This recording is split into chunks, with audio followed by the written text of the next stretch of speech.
Assalamualaikum warahmatullahi wabarakatuh. Perkenalkan, nama saya Ola Rizkyana dari jurusan Pendidikan Vokasional Teknik Elektro Universitas Sultan Agung Tirtayasa. Pada video kali ini, saya akan menjelaskan sedikit tentang prosedur penanganan kecelakaan kerja. Ada 4 topik yang akan kita bahas pada video kali ini. Yang pertama, pentingnya manajemen keselamatan dan kesehatan kerja. Yang kedua, pertolongan pertama pada kecelakaan. Yang ketiga, dasar-dasar pertolongan pertama.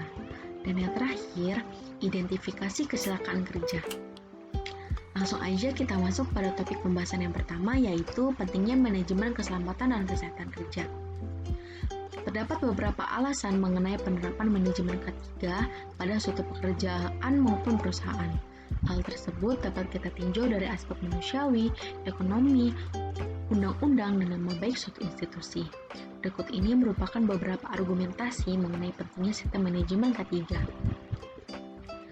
Yang pertama yaitu alasan manusiawi. Membiarkan terjadi kecelakaan kerja tanpa berusaha melakukan sesuatu untuk memperbaiki keadaan merupakan suatu tindakan yang tidak manusiawi. Dikarenakan kecelakaan yang terjadi tidak hanya menimbulkan penderitaan bagi korbannya, melainkan juga penderitaan bagi keluarganya dan merugikan suatu elemen organisasi.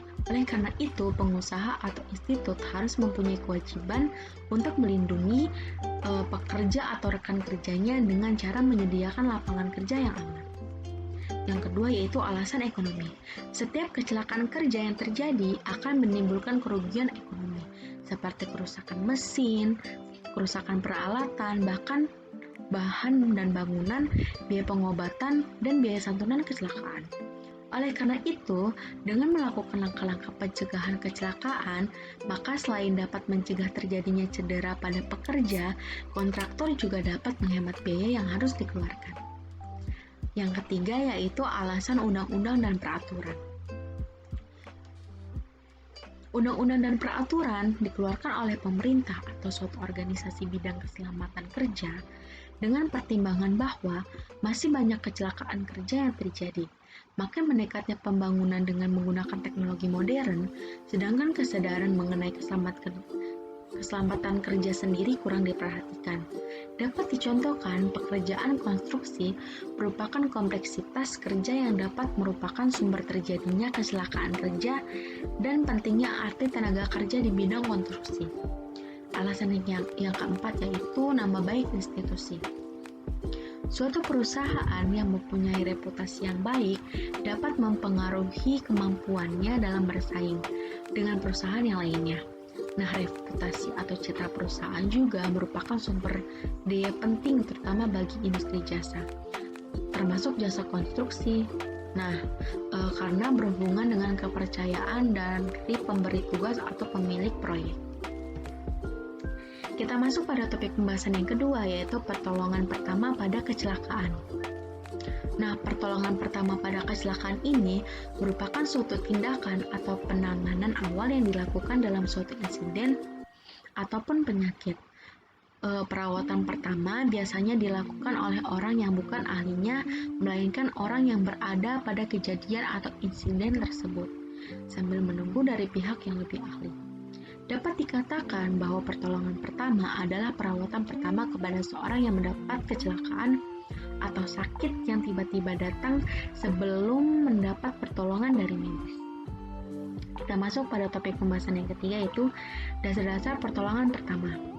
Di sini ada 2 topik yang akan kita bahas, yaitu yang pertama itu prinsip-prinsip dasar dalam menangani suatu keadaan darurat. Yang kedua itu sistematika pertolongan pertama secara umum. Urutan pertolongan pertama pada kecelakaan. Oke, yang pertama, prinsip-prinsip dasar dalam menangani suatu keadaan darurat. Yang pertama, pastikan Anda bukan menjadi korban berikutnya. Sebelum kita menolong korban, periksa dulu apakah tempat tersebut sudah aman atau masih dalam bahaya. Yang kedua, biasakan membuat catatan tentang usaha-usaha pertolongan yang telah Anda lakukan, seperti identitas korban, tempat, dan waktu kejadian. Yang ketiga, pakailah metode atau cara pertolongan yang cepat, mudah, dan efisien. Oke, yang kedua ini sistematika pertolongan pertama secara umum. urutan pertolongan pertama pada korban kecelakaan. Yang pertama yang harus kita lakukan itu jangan panik. Yang kedua, jauhkan atau hindarkan korban dari kecelakaan berikutnya. Yang ketiga, perhatikan pernafasan dan denyut jantung korban. Yang keempat, perhatikan tanda-tanda shock. Yang terakhir, jangan memindahkan korban secara terburu-buru. Oke, di sini ada pertolongan pertama pada kasus yang terjadi pada suatu bengkel instalasi listrik. Yang dapat kita lakukan yang pertama itu sedapat mungkin pengantar harus bebas dari tegangan. Yang kedua, memposisikan korban pada keadaan yang lebih nyaman dan baik. Yang ketiga, penolong harus dalam keadaan nyaman dan aman terlebih dahulu. Dan yang terakhir, pastikan bahwa kondisi korban aman dan dari ancaman bahaya yang lainnya. Oke, di sini terdapat pertolongan pertama korban luka dan keracunan gas. Yang pertama yang harus dilakukan untuk korban luka, yang pertama itu basuh luka menggunakan air dan antiseptik bila luka tampak kotor. Yang kedua, segera balut luka dengan menggunakan pembalut yang steril. Jangan membalut luka menggunakan bahan seperti kain atau pita. Yang terakhir, pada saat membalut luka, posisikan badan atau organ tubuh yang luka terangkat ke atas. Nah, yang kedua ini korban keracunan gas. Yang harus kita lakukan yaitu gas yang tidak merusak paru-paru, misalnya gas yang meracuni darah, narkotika karbon monoksida, uap bensin, atau benzol, dan lain sebagainya. Yang harus kita lakukan yang pertama, bukalah baju korban dan jangan sesekali memberi minum pada penderita yang pingsan. Nah, gosoklah tangan dan kakinya dengan tangan. Apabila pernafasan berhenti, usahakan pernafasan buatan. Kalaupun dapat dengan alat penghisap oksigen. Nah, di sini ada gas yang merusak paru-paru. Yang harus kita lakukan yaitu bukalah baju korban, kemudian jauhkan dia dari baju yang sudah penuh mengandung gas. Usahakan agar korban tenang dan berbaring terlentang. Jangan diperbolehkan untuk berjalan. Dan apabila penderita sudah sadar, berilah sedikit air kopi atau air teh hangat. Oke, kita bahas lagi topik yang terakhir yaitu identifikasi kecelakaan kerja. Alasan yang menjadi dasar dilakukannya analisa dan pelaporan penyebab terjadinya kecelakaan kerja adalah agar dapat diidentifikasi dan dapat dilakukan tindakan perbaikan yang memadai untuk mencegah agar tidak terulang kembali kejadian kecelakaan sehingga dapat melindungi pekerja dan lingkungan. Nah, yang pertama, terdapat beberapa tahap. Yang pertama itu tahap pengumpulan data, di mana tahap pengumpulan data merupakan tahap penting untuk memulai analisa akar penyebab suatu kejadian. Yang kedua, tahap penilaian. Tahap penilaian ini terdiri dari identifikasi masalah, penentuan pentingnya masalah, identifikasi penyebab kondisi dan tindakan sebelum dan selama kejadian, dan yang terakhir, identifikasi alasan mengapa penyebab kejadian dan menganalisa akar penyebabnya. Yang ketiga itu tahap tindakan korektif. Yang pertama, kebijakan dan keputusan manajemen. Ini merupakan kebijakan dari keputusan manajemen. Nah, yang kedua ini faktor personal atau faktor pekerja, berasal dari faktor pekerja itu sendiri. Yang ketiga ini faktor lingkungan. Nah, misalnya kondisi yang terdapat pada lingkungan sekitar. Ke tahap yang keempat yaitu tahap menginformasikan. Hasil analisis penyebab kecelakaan harus dikomunikasikan dan diinformasikan kepada semua stakeholder.